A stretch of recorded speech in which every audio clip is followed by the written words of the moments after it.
Ndabaye mwiriwe kaze muri ano makuru twabateguriye kuri uno wa kabiri. Ano makuru mu nkundire ndahere ku nkuru ziyagize. Hatanguye uruganda ruzomara iminsi 4 mu kuraba ingene basubiramwo amategeko ajejwe ivy'umwuga wo kumenyesha amakuru. Murumva umushikiranganje mu vyajejwe harimwo kumenyekanisha amakuru.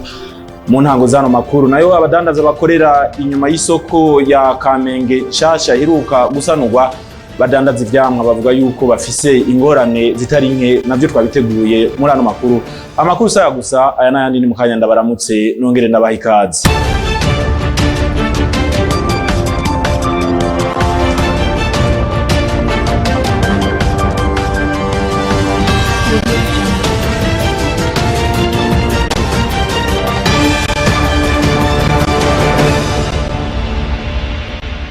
Ndasubiye kubaha ikaze. Nari ndabibabwiye mu ntango zano makuru kuri uno wa kabiri hatanguye uruganda ruzomara iminsi 4 ko kurabira hamwe ihinyanyurwa rijanye n'itegeko rigenga umwuga wo kumenyesha amakuru.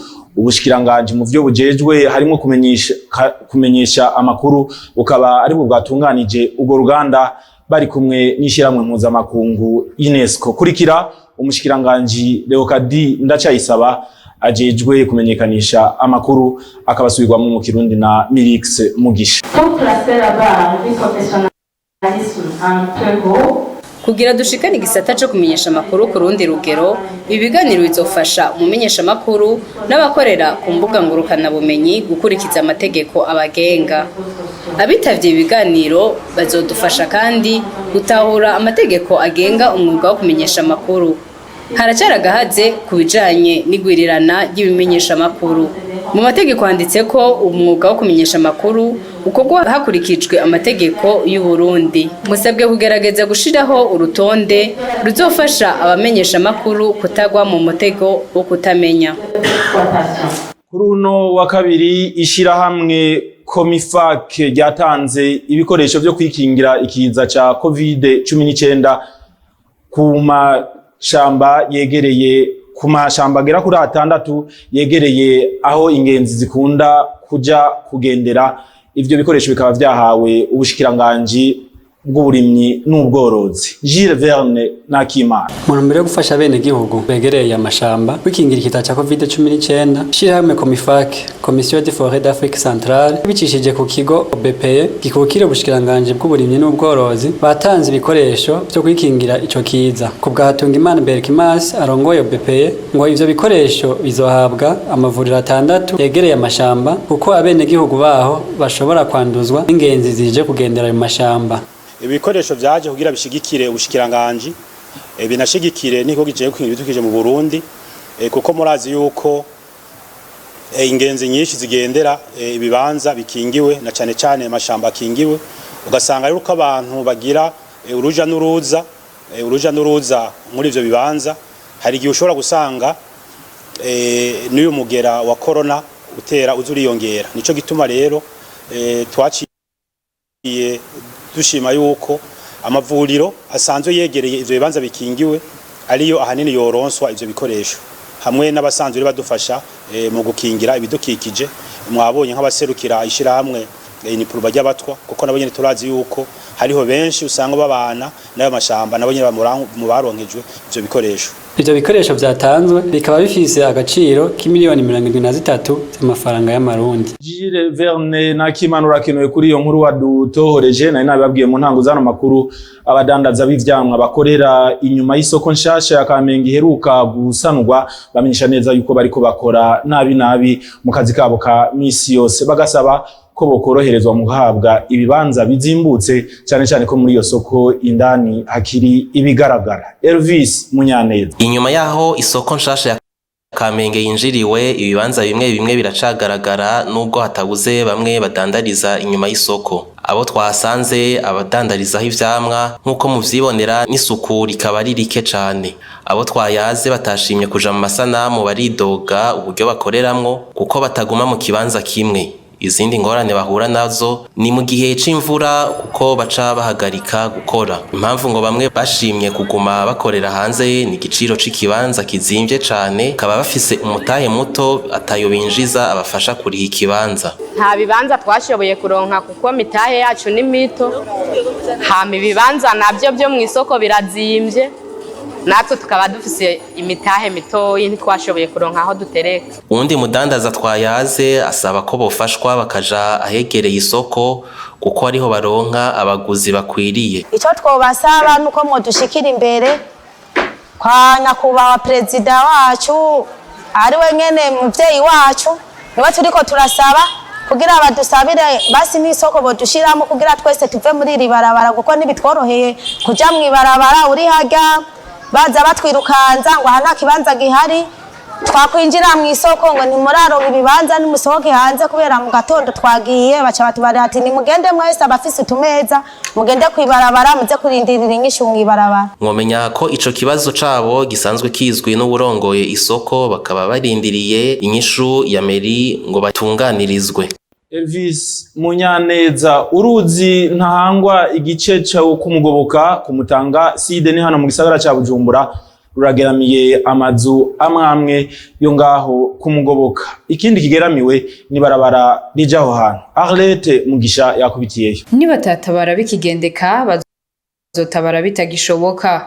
Abo nabene gihugu bo kumugoboka babandanya batakamba kuko batabona uko bagiye kubaho biturutse ku manga ihari iguma ibomo kuko bukeye ko bwije. Aha hose haramazu haguma haboromoka akantu gato abantu bazibukira gushika naha ngaho inyuma hose inzu zarasidutse. Tuzogenda he nyene ko nk'uyu yari parcelle yagiye gupanga ari parcelle yiwe yirondereye kandi numva ngo yari yarasabye na credit ubu yagiye gupanga. Urabona nyene ivuriro ryacu urebye ahantu riri position yaryo n'ico gihomoka urabona biregeranye gose, birashobora kugirira ingaruka mbi ivuriro ryacu mu gihe icyo bandanya kibomoka kuko urabona kibomoka gitera kiduga cegereza inyubakwa ziri zicegereye. Urabona n'ivuriro ryacu mu gihe cyo bandanya kiduga kibomoka naryo ntiryosigara. Haba kuri abo bene gihugu n'abakora ku bitaro bihegereye bati leta n'ivyeyi kandi inkozi nitabaranye ibakure mu kaga amazi atararenga inkombe. Ico twosaba nuko bodufasha kugira bakibaha dukorere kugira ico gihomoka ntigikomeze kubandanya kiduga ngo natwe duhave dushikirwa. Nubona iryakamyo ko yarizanye ubududu haje ubona incirengana gute pakururiye haje none gashako ariho twagurira ubufu intete z'ibigori none n'iryacika ubona bidoca bigenda gute. Urumva pakuriye muri mutangaside amara nayo yo kwikoreza acaba menshi giciro naco kikaguma kibandanya. Urumva abanyagihugu bato baca bagira ingorane.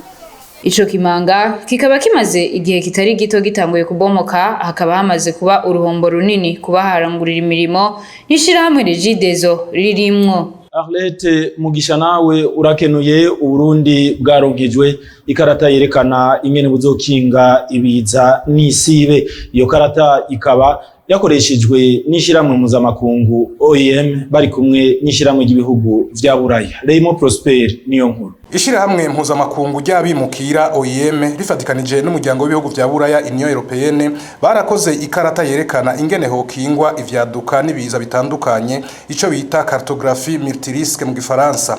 Iyo karata yashikirijwe n'urongoye OIM mu Burundi Vijaya Suri ku munyamabanga ntayegayezwa w'ubushikiranganje bw'intwaro yo hagati, iterambere rusangi n'umutekano, commissaire de police chef Ndayambaje André, ngo ningira kamaro cane mu gukinga ibiza n'ivyaduka nkuko vyemezwa na commissaire de police Anisette Nibaruta arongoye urwego rw'igihugu rujejwe gukinga ibiza no gutabara abo vyashikiye. Iyo karata twayironse tuyikeneye kuko ni gikorwa kimaze umwanya munini gikorwa umwaka wose, bafatiye ku mangenge makuru ahanze uburundi, basanze cane hariho imvura y'isegenya, basanze kandi hariho imyuzurira, isenyagurika ry'imisozi, imiyaga y'ibihuhusi, hamwe na Canyamugigima.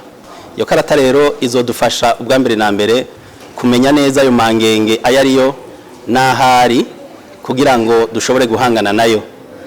Bizodufasha kandi yo gutegura ya migambi yo gushobora kwitegura niyo ibiza bituruka kuri ayo mangenge vyaza bizosange twariteguye koko dufise umuti inyishu ibereye kugira ngo dushobore kuramira kubene igihugu bazoba bashikiwe n'ivyo biza vyaturutse kuri ayo mangenge. Ibiharuro canke amadoni mu gifaransa by'iyo karata bikaba biri ku rubuga ngurukana bumenyi, ivyo navyo bikazotuma ubikeneye wese abironka. Ivyo bikazofasha cane mu gutekanya ivyihindagurika ry'ibihe nkuko bivugwa na Niyongabo Julius akora mu gisata ntangamatongo canke titre foncier mu gifaransa.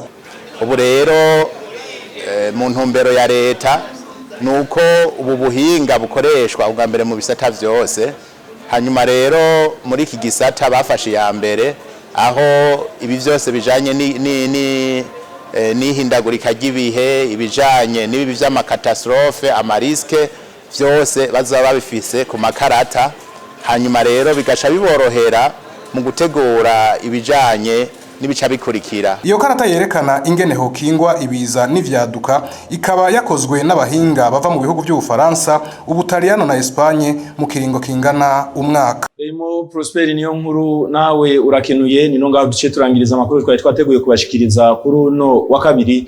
Reka nshimire mu rwego mwafasha kanya ko kuyakurikirana. Abani nshimiye ni bagenzanje bamfashije kuyegeranya ndetse n'abari mu buhinga bw'ivyuma bakoze bishoboka kugira amajwi n'amasanamu bashikire bimeze neza aho muri ahanje. Reka ndabifurize kugira ijoro ryiza mwese murakoze.